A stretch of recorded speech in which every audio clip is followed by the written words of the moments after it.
My name is Louise Mabulo. I'm a social entrepreneur. At the Cacao Project, we work with farmers, and we're on a mission to create sustainable and resilient livelihoods. And I'm a passionate advocate for innovation that drives a greener future. I vow to build systems where farmers could regenerate the soil beneath their feet.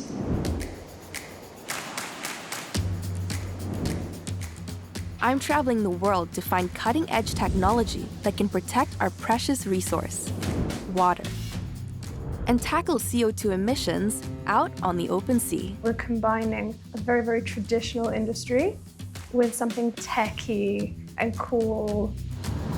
Support local communities, and revolutionize entire industries for a sustainable future. So you have the live feed now. Oh wow, it's there in movement.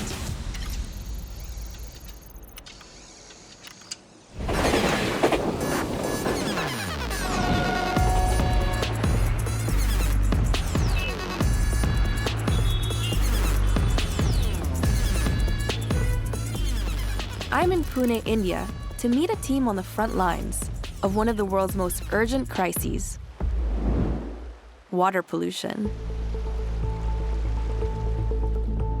You want to check if the power is coming onto the monitor?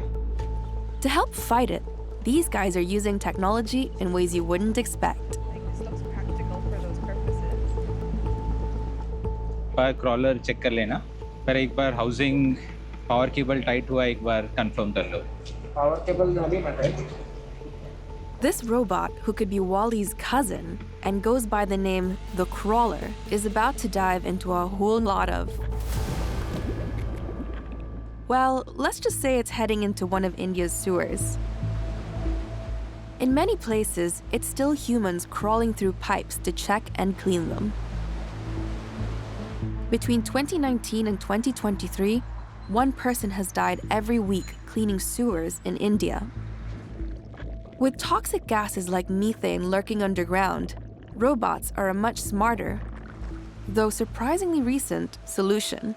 And residential areas like these could definitely use them. So you can see this is untreated wastewater being discharged directly into river stream. You can see that it's very polluted. There's plastics. Yes, yes. And this is runoff from, I guess, households. Households. So you have a lot of apartments, let's say high-story buildings in this area. It's tragic to see that this is so common in like something like a residential area, and it's polluting our own water systems. Yes, and that is one of the major problems. In India, water pollution has reached a breaking point in cities like Delhi, Varanasi, and in towns across the state of Kerala, largely due to inadequate and inefficient pipeline infrastructure. He's just positioning the camera in the center of the pipe Okay. so that he gets the entire 360-degree view of the pipeline. The goal today? For these robots to spot any cracks, fractures, or buildup inside the pipes. But before we get into the sewers, let's rewind to yesterday, when I met this initiative's founder, Nidhi Jain, who truly put the issue into perspective for me. This is one of the rivers that flows through Pune cities. Yeah, it's sad to see that a river that used to be a source of drinking water is now contaminated. And across the country, the condition of most of the rivers is like this, which is very unfortunate. Nidhi used to be a software engineer, and her husband and co-founder Asim is a robotics engineer. They first became aware of India's water crisis back in 2014 when they were visiting Asim's family in Mumbai. There was a water shutdown because they were trying to find a leak in a 2-kilometer pipeline, and this continued for almost 6 months. Out of curiosity, we just asked the chief engineer, like, what's going on, what's happening? And he showed us like how they would look for a leaky pipe or a defective pipe. So first they would dig up the road, get to the surface of the pipe, and hit that pipe with a metal rod and listen to the vibrations to understand whether this is a good pipe or a bad pipe. Wow. No wonder it took ages. They were relying on a 100-year-old method along a 2-kilometer pipeline, which must have been an incredibly long and painstaking process. Nidhi tells me it's remarkable they managed to find the pipe at all. When we spoke with the utilities, we realized that oftentimes utilities do not even have a map of these built pipelines.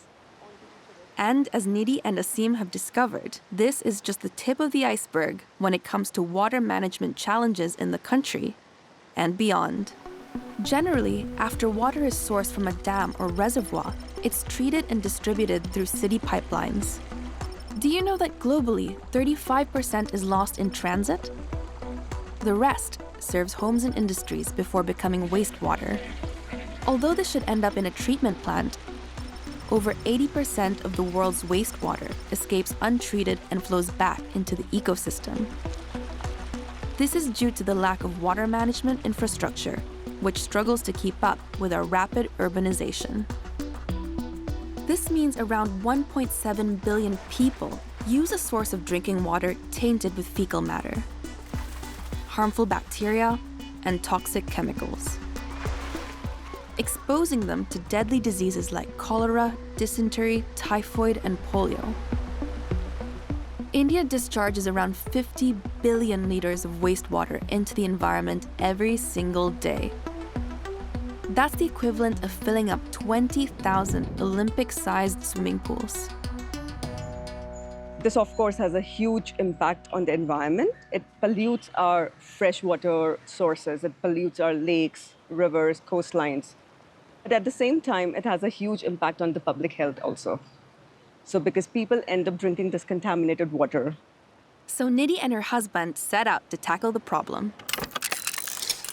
After a year of research, they came up with a game-changing solution.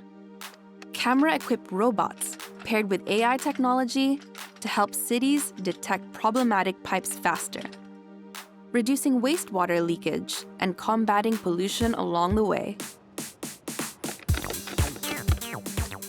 Which is how I found myself here with Nidhi's team, watching a robot do the dirty work and turning a risky job into a precise science. Hey guys, so this is what the camera can see. What you're looking at right now is the live feed view from the camera on the robot. I'm looking forward to seeing these guys in action. Yes. Here we go. These robots are lowered into the canal, tethered by cables in case they need to be pulled back. They can travel up to 500 meters into the pipes and stay down there for around 10 to 12 hours, gathering crucial data. So you have the live feed now, There it is. and now he can actually pan, tilt, focus on the joint of the pipes and look for even a small issue within those joints. I see. So he can actually zoom in, zoom out. Oh, wow. That's a really detailed camera. Yeah. What are some things we're looking out for here? So here you can see roots, deposits clinging onto the pipe wall. Yeah, I see it. So here actually, interestingly, so you can see a small amount of fracture creeping inside this pipe. So all these issues have a grading system from a scale of 1 to 5, 5 being highest. So a fracture is a defect which will have a severity of 3, which the operator or the utility has to be very careful of, because this fracture might lead to a broken piece of the pipe and eventually the pipe might fail or collapse. And when that happens, the consequences can be severe. A failed pipe can lead to major water loss, service disruptions, and even flooding. That's why early detection is crucial. Spotting fractures early helps prevent costly repairs and protects vital infrastructure. It really is a crawler, isn't it? Yes. It's crawling forward. So actually here you can see this inlet of the pipe. So this is the inlet. This is and the end that we're seeing. Yeah. All this footage is part of the team's mission to gather data, compile it, and send it to municipal authorities, helping them take action where it's needed most. So you can see the pipe is completely blocked. Wow, you're right. So if you look at the camera right now, this is just plastic bags stacked up in the sewage pipes. And that's what they're looking for, is to find these blockages and identify them and gather that data so that they're able to find solutions to the waste sewage problem here in India. I'm told the solution gets even more high-tech as it taps on artificial intelligence. To see how it all works, I've joined Nidhi and her team back at her company's office. So we're here at the Fluid Analytics office, and we can see the robots and the machinery that they have. These robots have been designed to handle some seriously crappy situations. They are like a tactical squad, each built for a different underground challenge. The Crawler, the all-terrain specialist, built to handle partially filled pipes. The Floater, the ultimate survivor, built to withstand powerful, high-flow water. When you designed them, what considerations did you have to take into account? It's critical to design them for the conditions inside the pipe because some of these pipelines haven't been inspected in decades or even in 100 years. So durability is very critical as these robots go through a heavy wear and tear inside the pipeline.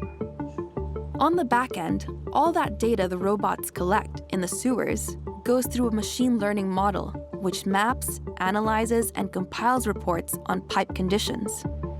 Nidhi shows me one of these AI-generated reports and explains how the technology transforms data into actionable insights for the public works departments, contractors, and engineering firms she collaborates with. So the AI has the intelligence to identify the integrity of the pipeline.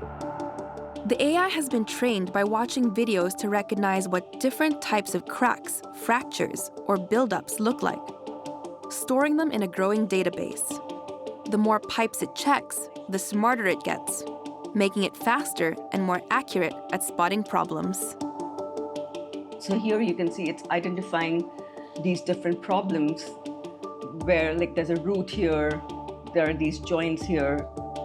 So instead of just relying on acoustics to guess a pipe's condition, this AI maps out every inch of it. Full 360-degree views. Even the smallest flaw, barely visible now, could turn into a major break later. And the system catches it before it's too late. It will classify all of this with their respective severity, like which is a critical feature. And then, based on all the different defects in a pipeline, each pipe gets a unique rating for their likelihood of failure. So this gives our customers an overview of which assets currently are critical in their network that needs to be fixed immediately.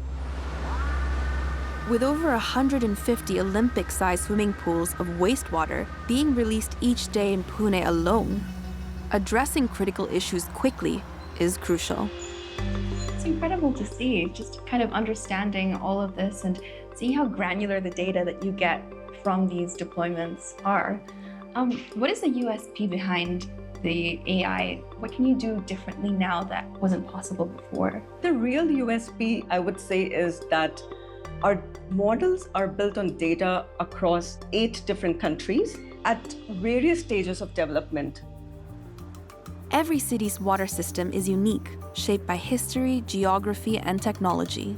London's 19th century tunnels are oval-shaped and designed to carry both waste and rainwater together. In contrast, Singapore's modern underground superhighway is a high-tech network that moves only sewage to treatment plants. The AI studies them all, mapping, predicting, and adapting across centuries of design. That's next-level problem solving. So this diversity helps our AI in making better decisions with better accuracy and speed.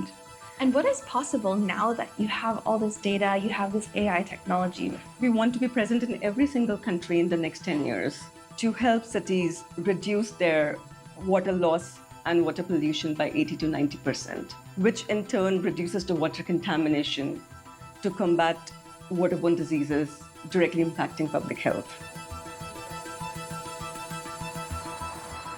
The startup is continuing to expand into other countries. A partner in Singapore is currently testing Nidhi's AI on the city's water infrastructure. And I'm eager to see how it performs in a system so different from India. Singapore, tiny nation-state, financial hub, global trade partner. Everything here is scarce. Land, natural resources, and crucially, water. And in a place where every drop counts, one leaking pipe could mean unnecessary waste and disruption.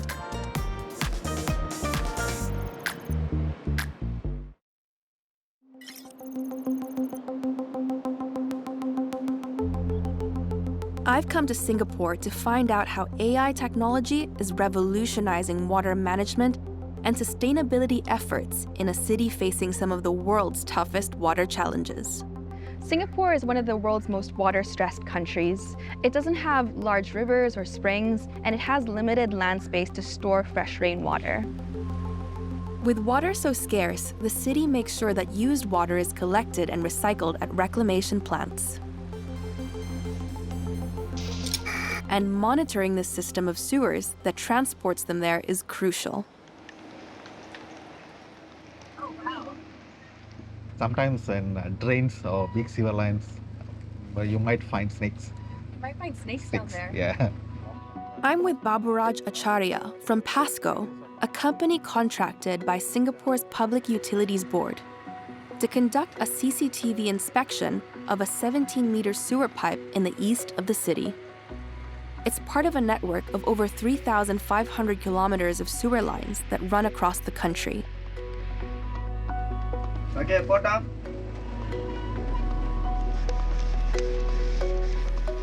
Their camera has been lowered into a manhole and is now being controlled remotely by an operator through the channel.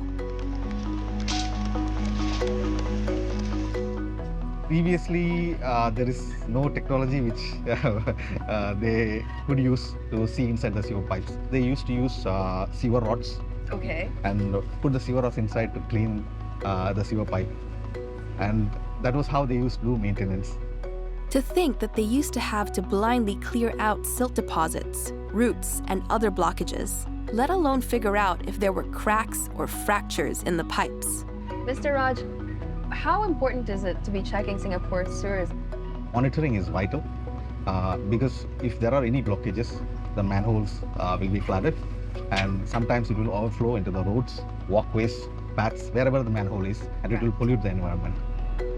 On a tightly packed island with wastewater systems running everywhere, even a tiny leak could lead to contamination. Quite something. When you're a tourist, you're coming to Singapore, you see a whole different world, but this is the underground of Singapore that not many people are able to see. This makes the city work, essentially.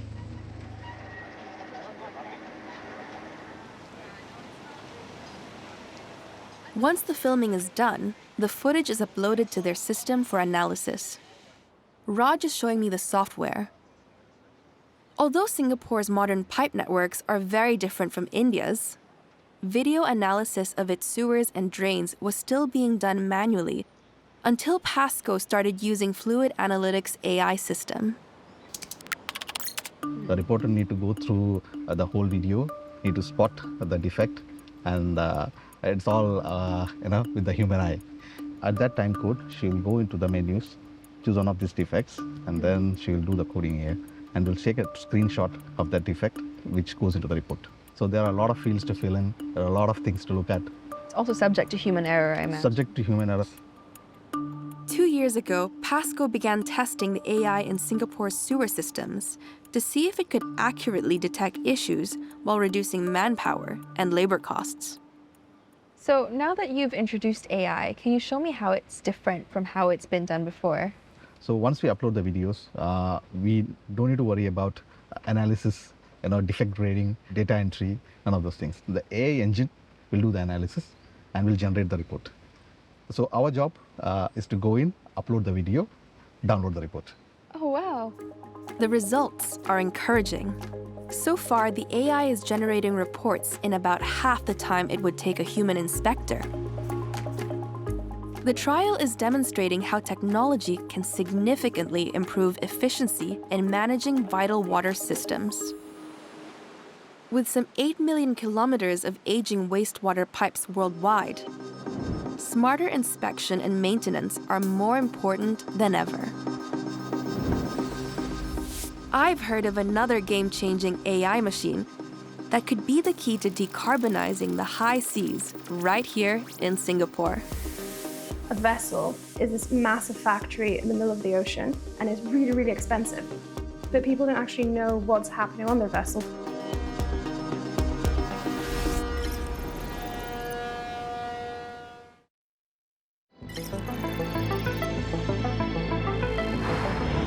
Singapore is home to one of the world's busiest ports.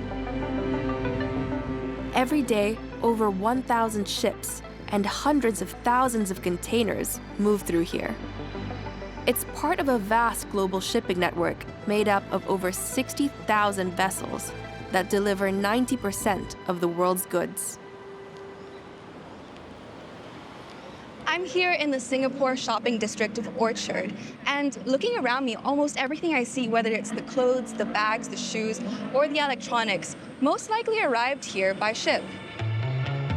Our modern consumer lifestyles depend almost entirely on the shipping industry, which has enabled affordable global trade by moving goods across the world in vast quantities.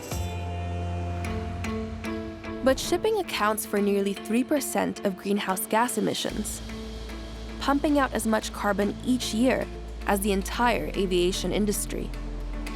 If it were a country, shipping would be the 7th largest carbon emitter in the world. How can we keep relying on ships, knowing the environmental cost? I'm here because I've been invited to board the ship, the Höegh Tokyo, because I hear that they have some groundbreaking new technology that has the potential to shake things up for the shipping industry, and I'm keen to find out more.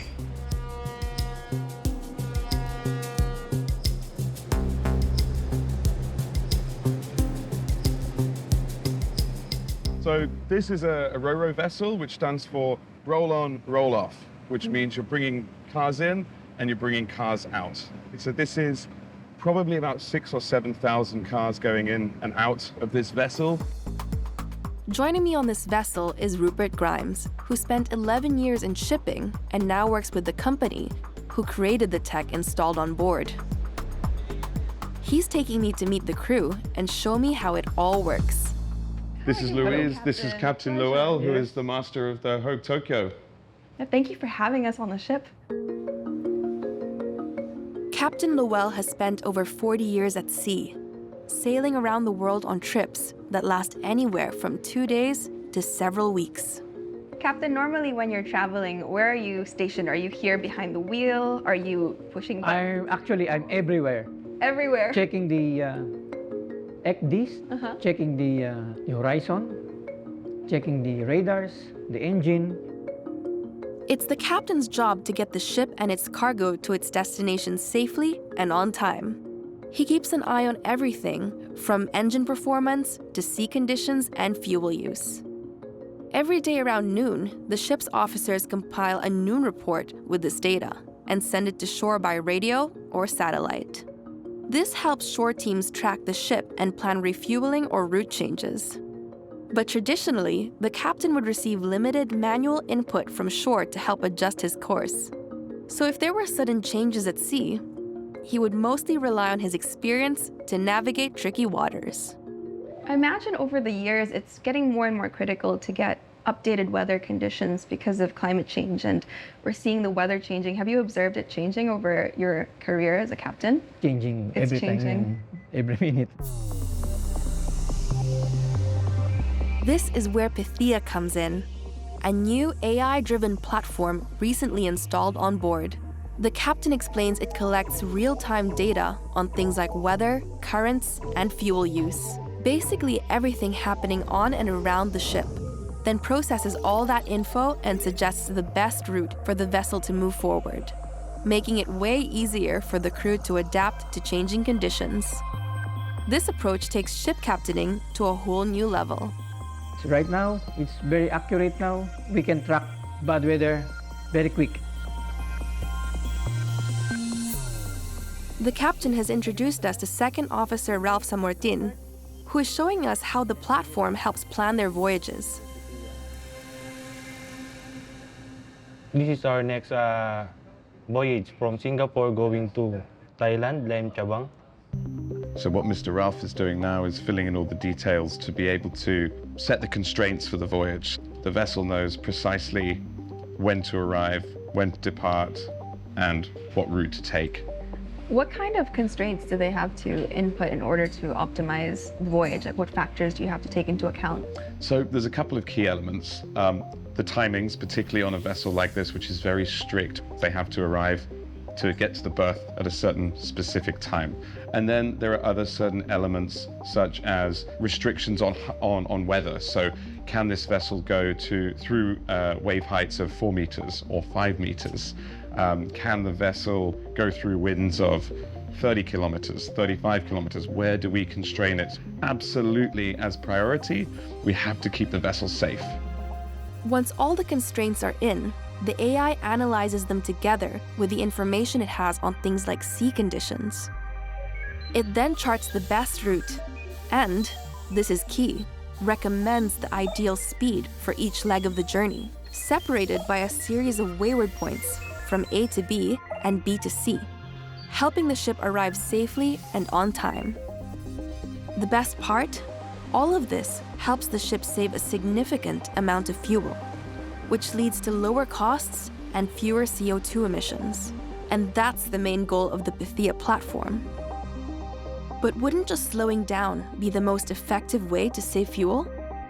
For example, when I'm driving and I reduce the speed of my car, I'm saving on kind of the fuel emissions that I'm using up. And I imagine it's the same for a ship. Yes, generally speaking, the slower you go, the more you're going to save fuel. However, there are also times where, depending on the weather, actually going a bit faster to get to a more favorable current later on in the voyage might be more beneficial over the entire voyage. Because if you were to go slower, you might not meet that favorable current later on.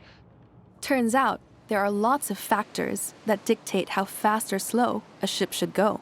For example, if you're going through a piracy area, you probably want to put the ship at full speed, because for obvious reasons you want to get through that area as quickly as possible. If you think about it, all the factors the platform takes into consideration to decide the right speed are like the old school noon reports. Just a lot more of them. So the noon report, if you imagine, there's 365 of those in a year. When you have the minute-by-minute sensor data, you have, I think it's something like 500,000 sets of data through the number of minutes in the year. A lot of data.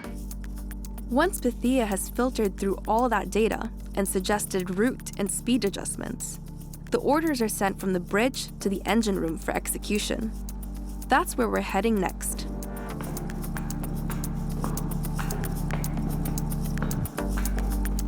Actually, they said that the bridge is the brain of the vessel, engine is the heart of the vessel. Oh, wow. Chief Engineer Rupert Regidor, who's been in the industry for over 20 years, tells me that before Pythia, captains were often stressed about reaching their destination on time.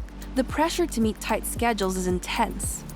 Being even a few hours late could lead to major financial losses, due to factors like delayed cargo delivery, extra port fees, and operational costs. Kasi mostly kasi nakasama ko ng mga kapitan, mga navigator, yung distansya kasi mula halimbawa Africa to Middle East. Right. Yan, paspas na sila ng paspas. So, speed is usually the priority. Even if it means pushing engines harder and operating less efficiently. Because ironically, in the end, ships often end up arriving too early. Tapos pagdating doon, saka pa magsuslow doon, which is dagdag sa makina namin. Takbo ng blower, takbo ng double generator. By using Pythia, the crew can now plan the journey more effectively, avoiding the last-minute rush to adjust speeds. So when you integrated Pythia, how does it help with reducing emissions for fuel efficiency? So when it comes to sa speed optimization, bawas tayo ng fuel, tipid tayo sa CO2 emission. So, nakakatulong sa in terms for climate change.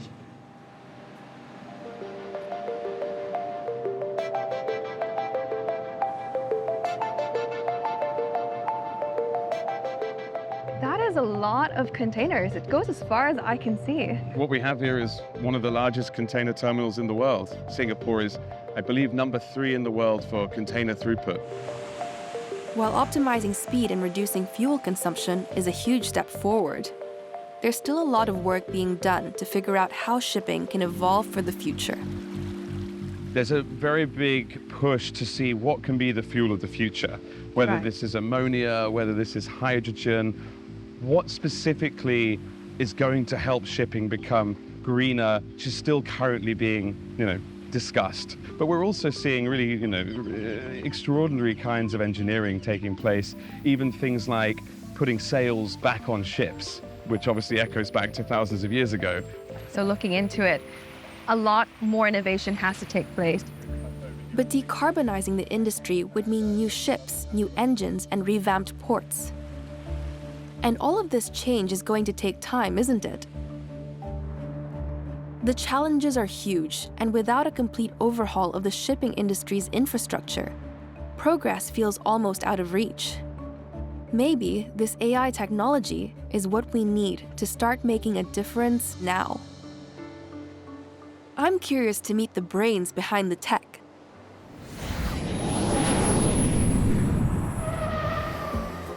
Fittingly, its creators are based in a country with a rich maritime legacy. Greece is one of the world's largest maritime nations, a title earned through centuries of seafaring dominance. Today, Greeks own about 20% of the world's ships, and Athens continues to thrive as a global shipping powerhouse.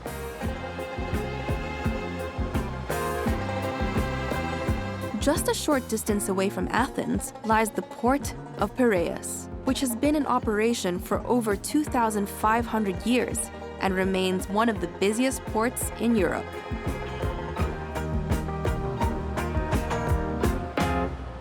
So I'm here in Athens, Greece to meet the people at DeepSea and explore how they're using AI to reduce emissions in shipping vessels. But first, look at this view! Isn't it beautiful? This is kind of really a picture of the inefficiency of shipping. The fact that if you go to any major port, you always have just all these ships that are just sitting there doing nothing. One person's scenic vista is another's floating case study in wasted energy. The inefficiency of ships is exactly what 30-year-old DeepSea co-founder and CEO Konstantinos Kyriakopoulos is looking to tackle. I love the shipping industry.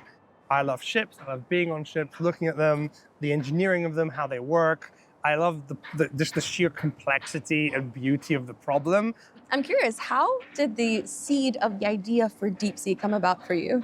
The two co-founders of DeepSea are me and Roberto Custas.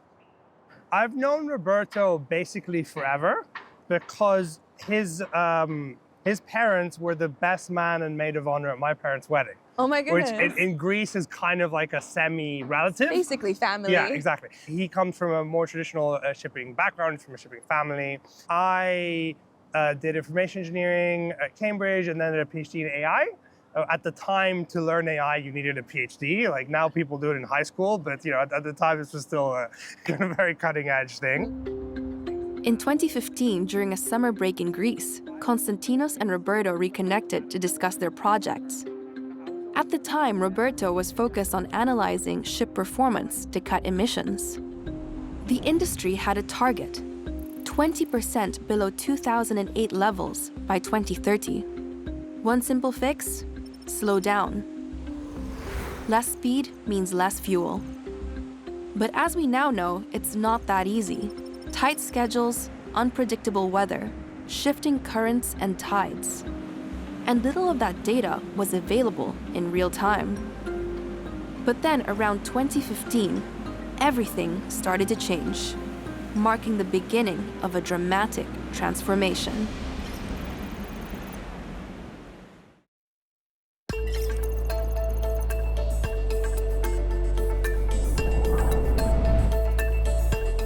Around 2015, communication technology, and in turn, the shipping industry, were undergoing a revolution. Companies began launching small satellites into low Earth orbit, kicking off plans for global broadband networks to bring high-speed internet to even the most remote areas. With these satellites in place, ships could stay connected to shore 24/7, exchanging information multiple times a day. So before, you had one noon report a day, right? And suddenly they were getting per-minute data. And they were trying to figure out what to do with it. This flood of data presented new opportunities. Konstantinos' co-founder, Roberto Custas, was already working in shipping at the time. And so the problem he was working on at the time was being able to predict how much energy a ship needs to maintain a certain speed. And the problem they were having is that over the course of the vessel's life, marine life sticks to the hull. And so it changes the equation. Konstantinos explains that this buildup, anything from barnacles to algae to seaweed, known as fouling, forces the ship to work harder because it increases resistance in the water. That means it needs more energy to keep up its speed. And so this meant that you just couldn't get a high accuracy. The lowest error all the best minds had gotten on this was somewhere in the region of 15% at the time. And he had this hunch that with AI, it could be done better. And I just trained a neural network. I figured out a way of dealing with the fouling problem, and I got the error down to 5% from 15. Wow. Right? And this was a couple weeks of work as someone with no background in shipping. It was because two worlds of shipping and AI don't really talk. Yeah. Right? And Roberto and I were two people that were in the right place at the right time in terms of straddling these two worlds, right? With this new model that took into consideration things like fouling, wind directions, currents, and ship positions, Roberto and Konstantinos could now offer shipping companies an AI-driven solution to decarbonize their fleets by optimizing routes, speeds, and arrival times. They founded Deepsea in 2017, and in just 7 years, the company has expanded from a team of 4 to over 100. So over here we have the AI team, and basically they take the huge amount of data we collect from all sorts of ships. We have now almost 1,000 years of sailing per minute data from all the different ships we've collected, and they figure out how we can use that data to build models, and then how you can use these models to determine the optimal actions. That's incredible. So this is kind of like the brain power. To show me how the tech behind all this brain power works, Konstantinos has introduced me to the company's chief business officer, his sister, Alkisti. We're combining a very, very traditional industry with something very disruptive. So if you think about it, a vessel is a very, very expensive and massive factory in the middle of the ocean. 27-year-old Alkisti tells me that Deepsea taps into vast amounts of data to revolutionize how these floating factories operate. So what kind of data are you analyzing, and how does it reflect on the platform? It's very complicated because there are a lot of factors that affect it. So it's actually a 19-factor model. But it's quite tough for a human brain to understand how one thing affects the other thing. Right. So that's where AI comes in. It can disentangle the impact of one thing on the other. So what impact will the current have on my fuel? What impact will the winds have on my fuel? Which one is more impactful? So this is a very nice example. The tiny little lines are the currents, and then the big ones is the wind. And you have the wind coming in one direction, the current coming in a different direction. But you don't know where you should go faster and where you should go slower. Right. It really depends on how high the wind is and how intense the currents are. And then whether the currents will impact you or not depends, for example, on how dirty the bottom of the vessel is. Back to fouling. It turns out a clean ship does best following the wind, while a fouled one benefits more from sticking to the currents because it's more affected by underwater drag. It's a great example of how something seemingly random that is unique to a vessel can completely change the best way to set its speed. So we're able to draw a graph of how this affects the power specifically.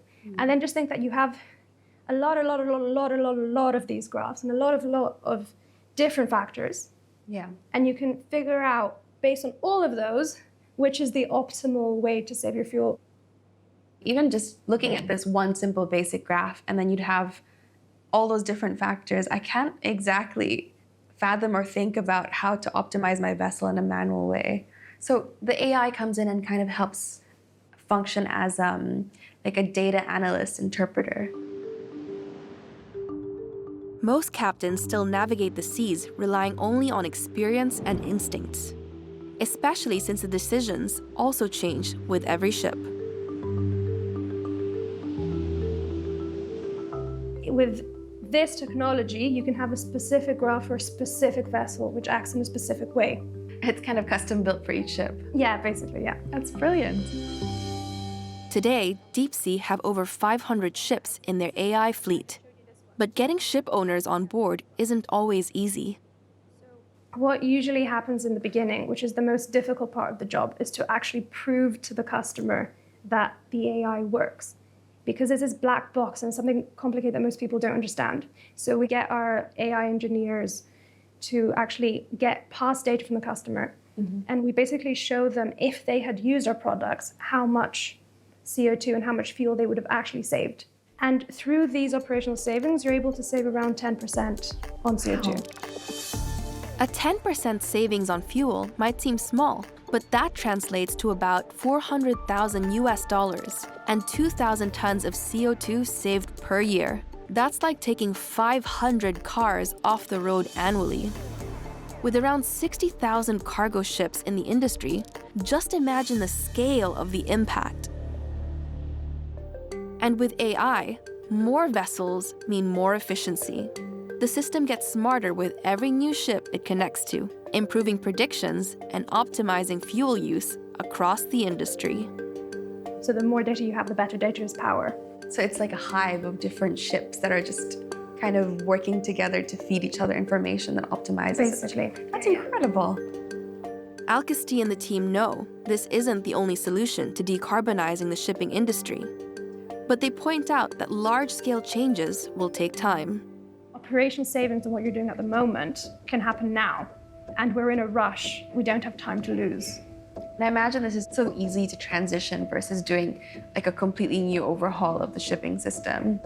It makes sense to start with relatively easier wins, optimizing existing vessels to make an impact right away. And this isn't just a short-term fix. With a lot of like the big changes that are going to happen much more are going to happen on the new builds and on the new vessels. What happens to the ones that are actually in the ocean at the moment and are going to be there maybe 20 more years? So it's quite a complicated issue. No, it is, but this is such a practical pathway forward.